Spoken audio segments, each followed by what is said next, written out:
All right, Rod, we got an interesting fight here. We got Geoff Neal versus Santiago Ponzinibbio.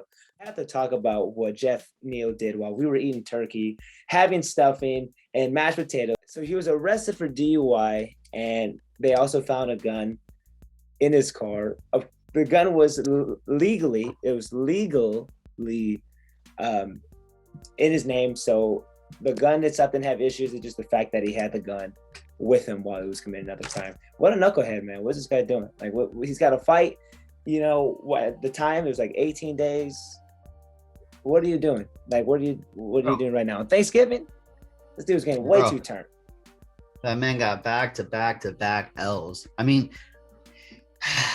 DUI, come on, man. You couldn't call an Uber. Like, there's so many options you could take, and that's the road you're going to take. You're going to drive a car under the influence, potentially like you can ruin your life, you can ruin someone else's life. I mean, me and you, Rich, we're from Vegas. We just heard what happened to the star wide receiver out at the Raiders, Henry Ruggs. It's an unfortunate thing. You shouldn't be driving drunk. That's the first thing I'm going to say about that. But, I mean, Geoff Neal, man. So you get this a week before the fight. I mean, that the last week of your weight cut, or like of the fight week, you're cutting that last little bit of weight, right? You have to maintain that focus. You gotta have that right mindset. I mean, now you're coming into this fight. You're probably gonna be overweight. If you do somehow make it to fight night, where's your mental state at, right? Where's the weight cut? How are you gonna go in there? You're not fighting some UFC contender guy, an up and comer. You're fighting Santiago Ponzinibbio, right? This guy's an absolute fucking monster. It's just a terrible matchup. I don't like it, man. I personally think this fight gets scratched. I don't think it's gonna happen, but if it does, Santiago Ponzinibbio definitely has the upper hand in this one. I think it's going to be a stand-up bout anyways. I think Santiago has heavier hands.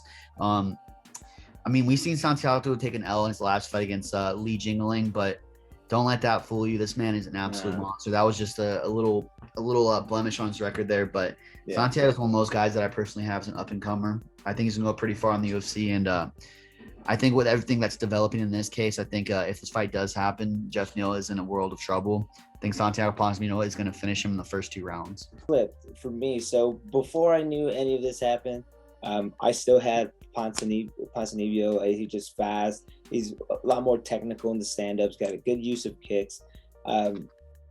Geoff Neal, he's also got the speed. He's got powerful hands. He's a good wrestler. But I still had Ponzinibbio winning. But originally, I had him winning by decision. I didn't see Neal getting finished. I feel like Ponzinibbio was going to be a little shy coming in after that knockout. He's going to be a little more conservative. He was going to just, piece him up and do his thing for 3 rounds. But now that I know where Geoff Neal's head is at, I would take the under 2 now if this fight goes down. I mean, it's going to go one or two ways, man. Either he's going to somehow be amazing and be like, you know what? I had a worse month, but I'm going to at least get this W, and I'm going to fight because I'm fighting literally a legal battle, and I'm fighting an actual physical battle.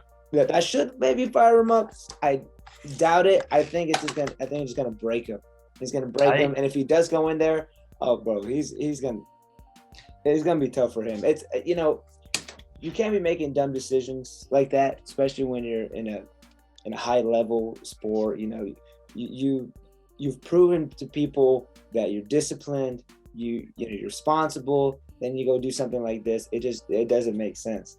So I just want to say, look, man, I wish you the best. I hope that you can come strong after this, but I think the fight should be scrapped. I don't want to see it, just like you said. I don't want to see it. It's not even really competitive anymore, man. This dude's, and it kind of sucks for Santiago Ponzinibbio, who is training and he's ready. It kind of sucks that it has to be ruined.